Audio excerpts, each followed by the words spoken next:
असो सावन में जाइए देवा घरवा के पगली।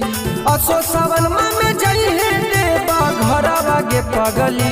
तब भोले बाबा से मांगी है तू ये पगलवा के पगली। तब भोले बाबा से मांगी है तू ये पगलवा के पगली।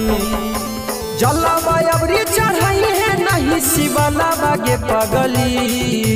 जलवा अबरी चढ़ाई है नहीं शिवलवा के पगली।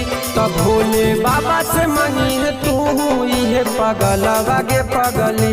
तब भोले बाबा से मांगी है तू ये पगलवा के पगली। तब भोले बाबा से मांगी है तू ये पगलवा के पगली। Music by Amit Gupta. बोला बोला बाबा गरीबनाथ की। तब भोले बाबा से मांगी है तू ये पगलवा के पगली। आगे भर सावन कहीं तू सोला हो सोमारी। सब दुख बाहर ले तू न भोला त्रिपुरारी। आगे भर सावन कहीं तू सोला हो सोमारी। सब दुख बाहर ले तू न बाबा त्रिपुरारी। आगे जलवा चढ़ाई है मांगी है फलवा के पगली। जलवा चढ़ाई है मांगी है फलवा के पगली। तब भोले बाबा से मांगी है तू ये पगलवा के पगली।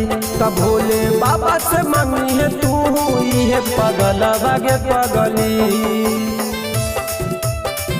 तब भोले बाबा से मांगी है तू ये पगलवा के पगली। Music by Amit Gupta. बोले शंकर भगवान की। तब भोले बाबा से मांगी है तू ये पगलवा के पगली। आगे दोनों हथवा जोड़ करिए भोला के धियानमा।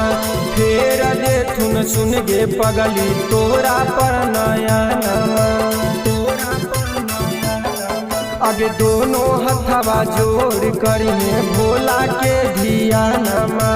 फेर दे थुन सुन गे पगली तोरा पर नयनमा। आगे आशीष रज मिलता देवा घर के मेलावा में पगली। आगे दिलीप बेदाराती मिलता देव घर के मेलावा में पगली।